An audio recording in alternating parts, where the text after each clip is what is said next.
So I think one of our problems, one of our big problems, one of our primary problems in the culture today is cowardice, moral cowardice, especially. I think we can look at the state of things in our world and we could try to provide ourselves with excuses and come up with reasons as to why it is the way it is while dancing around the real issue. And the real issue is that most of us are cowards, plain and simple. Not all of us, certainly, but many, most. And so you may be wondering, well, how do I know if I'm a coward? How do I know if I'm a moral coward? What's the test? I think we can figure out if we ourselves are moral cowards by asking ourselves just a few questions. Okay, so this is what we could, this is what you can ask yourself. When was the last time I did something that I really didn't want to do, but I did it anyway because it was morally right? Or the inverse of that, when was the last time I didn't do something that I really, really wanted to do and had the opportunity to do, but did not do it because it would have been immoral? Or when was the last time that I took some kind of moral stand that I knew was going to bring about humiliation and maybe even worse consequences than that, and especially a moral stand that I knew could potentially alienate me from even my own friends and people on my side? And so I'm not talking about going on Facebook and writing some Republican things, some talking point from Fox News that all your Republican friends are going to agree with. No, I'm not talking about that. That takes no courage whatsoever. I'm talking about taking a stand on something that may alienate you from everybody practically, where you have no guarantees that anyone around you is going to agree. I think if we honestly ask ourselves those questions, if we're really honest about it, so I'm asking you, really think about this. Ask yourself honestly those questions, just as I'm asking myself those questions. And I think if we do that, a great many of us would have to admit that we've never done any of those things, or not done them, as the case may be. I think if we're being really honest, many of us cannot think of one actual example of us doing something we really, really didn't want to do, but doing it because it was moral, or especially not doing something that we really, really wanted to do, but we didn't do it because it was immoral. And I really think that most of us probably can't think of one honest example of us in our own lives standing up, taking a stand, and really going out on a limb and exposing ourselves to humiliation and other consequences because of it. I think most of us can't come up with an example of that. And I feel safe making that assumption because if a majority of us had the willingness to act with moral courage, then we wouldn't be in the shape that we're in our society.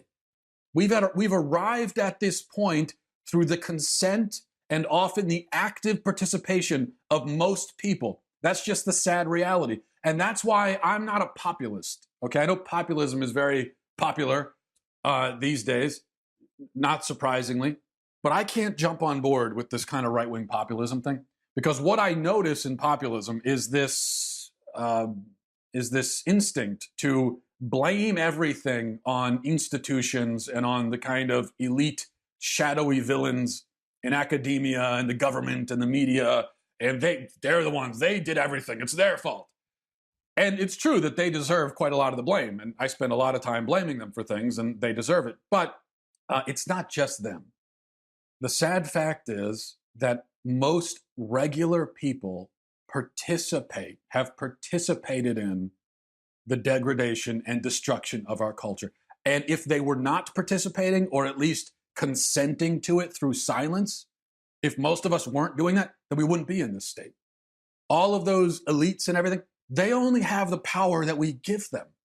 Hollywood only has any power because if we didn't pay attention to Hollywood, it would have no power whatsoever. It also wouldn't have any money if we didn't give them money. We all sit back and like, how does Hollywood have so much power? This is ridiculous. Meanwhile, we're literally handing our cash to Hollywood and saying, I can't figure out why Hollywood is so powerful. I'm so sick of Hollywood. And what is that for the movie ticket? $27? Well, here you go. And then we go in and we vote these people into office, and then we say, I can't figure out where did these politicians come from. I can't figure out why they're controlling everything. And then we complain about academia and say, well, academia is destroying society. And meanwhile, we push our kids into these liberal colleges and universities, and we send our kids to public school. We're like we're pushing our kids into the academic system while complaining about academia. So yes, I blame us. We are not innocent little victimized snowflakes who are just trying to live our lives and are being bullied by those mean elites. That's not what's happening. So I mentioned yesterday, just by way of example, the story of the two biological boys who were permitted to compete against and ultimately defeat girls at a state track and field championship in Connecticut. And I talked about this on the show yesterday. The reason I bring it up again is because it's what got me thinking about the issue of courage. This story is just a perfect example, a perfect microcosm of how things always go in our culture. When you have radical leftists imposing their will on moral cowards. So as I said yesterday, just in that example, just as one example, if every parent who silently disagreed with allowing boys to steal medals from their daughters, and every coach who privately felt disgusted by it, and every school official who harbored serious reservations about the whole thing in their minds, if they all would just speak up and refuse to participate in or facilitate any competition that involves boys, then the problem would be solved. Just like that. And that's the case for most of these problems. If everybody who silently disagreed with it would just say something and do something about it, the problem would go away. It would really be that easy for most of these things.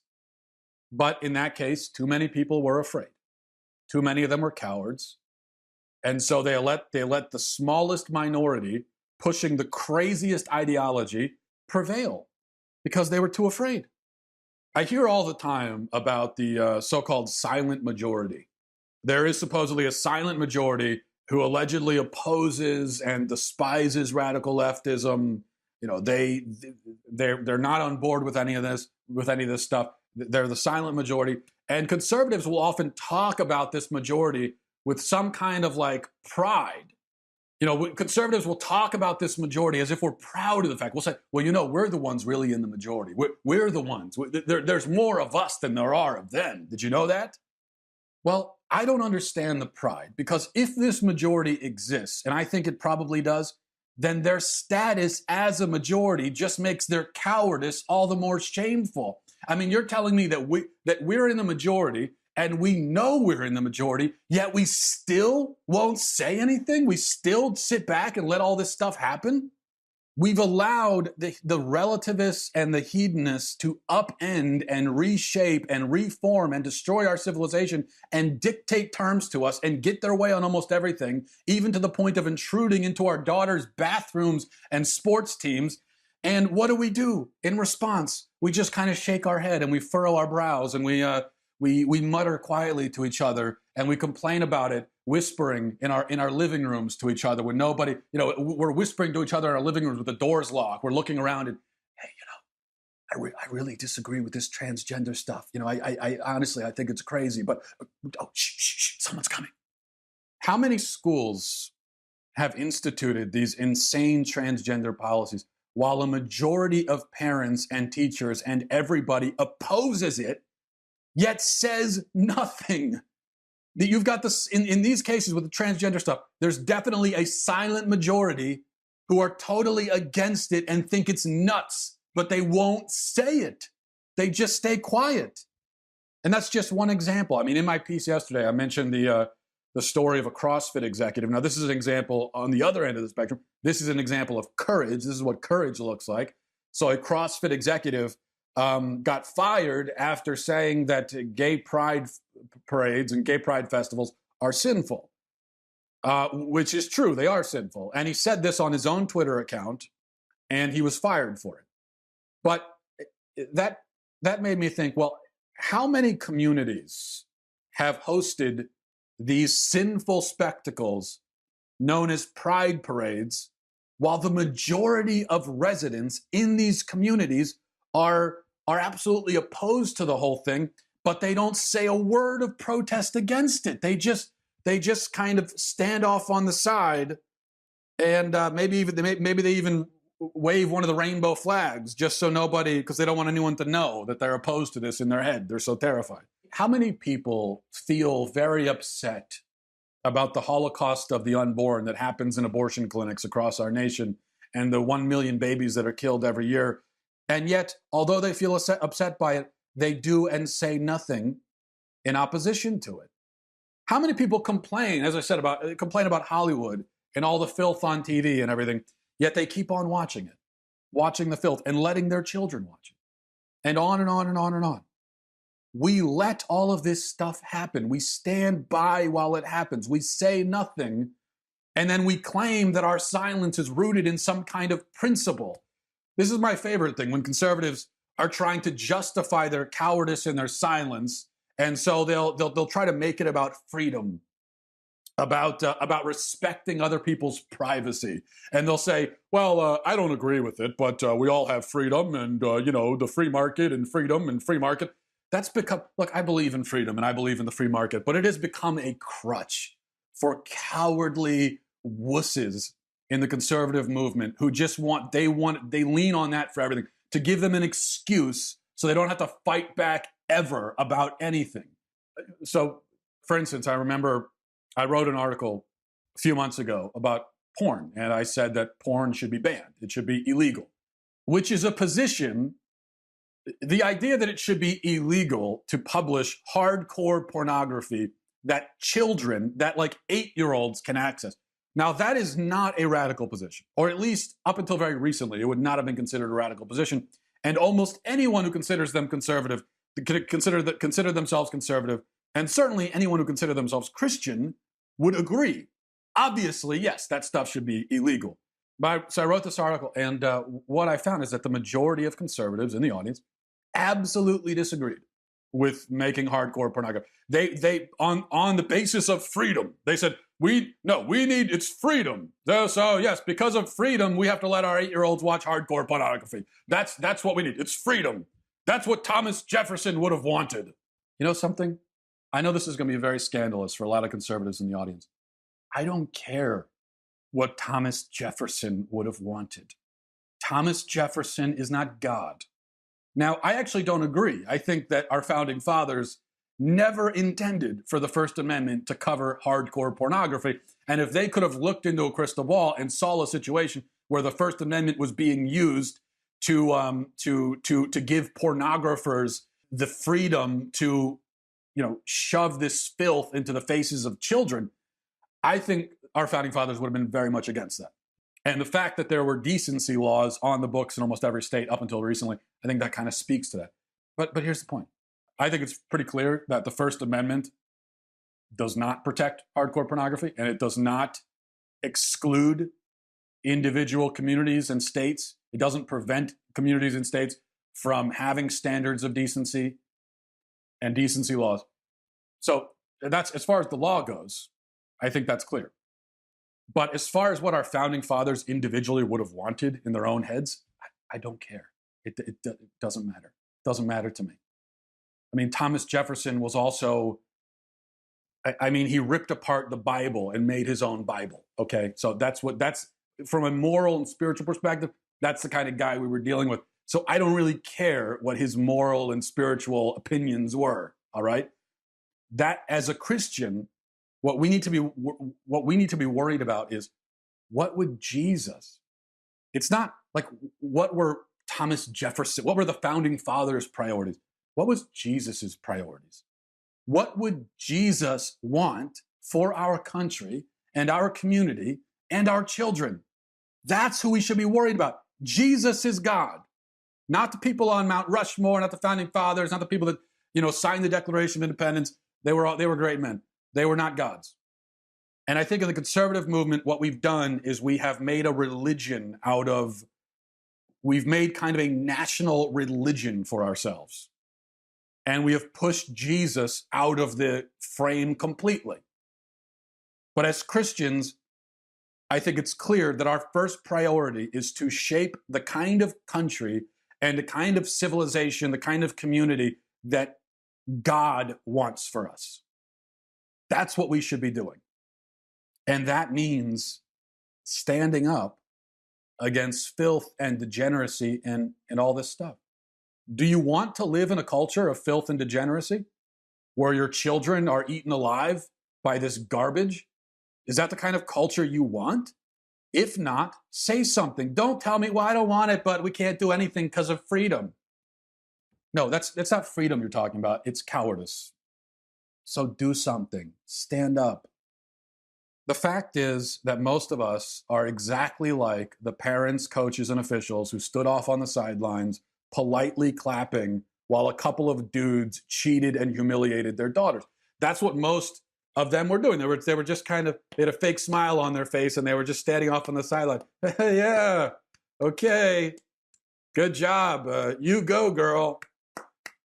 I mean, why weren't their parents running onto the track itself and saying, no, I'm not even gonna let this race go up? Why didn't some girl's dad go up and confront these dudes, these cheaters, and say, hey, buddy, you got the wrong track. The boys' track meet is that way, okay? Now get off. Why didn't somebody's dad do that? You think, let me ask you something.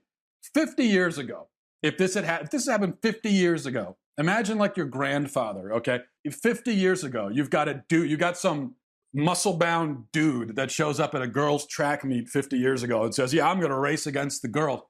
And there are a bunch of dads in the audience. How do you think the dads would have responded to that? Do you think they would have just sat back and said, well, we can't do anything. It's freedom, you know. Freedom, yeah. It's what Thomas Jefferson would have wanted. No, those dads would have walked right onto that track and said, hey, bud, get off. No, you, get out of here. But we don't do that anymore. And why is that? Because we're afraid. And what do we say we're afraid of? I think the one of the excuses that you always hear is, well, we'll lose our jobs. Well, I think there's quite a bit that we could do to stand for our convictions without getting to the point where we might lose our jobs. Like losing our jobs is here and we're over here. We got a lot of room to cover before we have to worry about losing our job. But even if that is a risk, and maybe it is in some situations for some jobs, maybe it is a risk. Okay, maybe that's a risk we have to take. Jesus says we have to be willing to give up our lives for the truth. So if we won't even give up our jobs potentially for the truth, then how far are we from living like Jesus told us to live? But the thing is, that's not even the real fear, is it? Because it's not just about jobs. I think people are mostly afraid of social alienation. They're afraid of humiliation. And it's natural to fear those things. But really, when you think about it, who cares about that? Who cares what these cackling drones think about you? So people laugh at you. Who cares? I mean, why be afraid of that? Our lives are not being threatened. We're not being called upon to demonstrate a huge amount of courage, the kind of courage that you need to demonstrate when your actual life is at risk. Our lives aren't at risk. Nobody's coming to our houses and killing us because of our opinions. Maybe eventually we'll be at that point, but well, actually, we're never going to be at that point at this rate because there's no reason for us to ever get to that point. You know, our ideological enemies and the enemies of God in our culture, they don't need to kill us because we're no threat to them. We're too busy watching Netflix and minding our own business, so why are they going to come kill us? We're not worth killing, basically. The Christians in the Middle East, they're worth killing from the perspective of the satanic persecutors of the church, because they're on fire with the faith and they're courageous and they're strong Christians. And so the enemies of the church say, well, all we can do is kill them. The enemies of the church in this country, they look at us and they just laugh. They say, hey, you guys are no threat. You're not going to do anything. I mean, you won't even stop watching Disney movies, yet you complain about Disney. You can't even bring yourself to do that. Yes, you're no threat. No, you're worried we're going to kill you. Why would we ever do that? So it's not a lot of courage that we need to demonstrate. I think we need to demonstrate just a little tiny speck of courage. And if we all had that, if we all had just our little speck, if we all came equipped into every situation with just that little speck of courage, like you can hardly even see it, but if we all have that, and we're willing in any situation to demonstrate just that small speck of courage for only even just a few seconds, That's what most situations call for, a small amount of courage that you will demonstrate for a very short amount of time. And if we were willing to do that, then I think everything would change. So that's my challenge to you and to myself.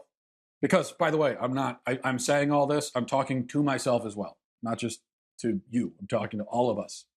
That's why I'm using the word we and us. I certainly don't put myself forward as some sort of monument of courage at all. So this is a challenge for all of us. And I think if we're willing to just have a little bit of courage for a short amount of time, little courage in small spurts, basically, if we're willing to do that, then I think things would change. So let's give it a try. It's worth a shot. And who knows? It could be fun. It could be exciting. That's the other thing. I think if you live with courage, your life is also more exciting and unpredictable, right? So let's just try it and see what happens. Thanks for watching. Thanks for listening, everybody. Godspeed.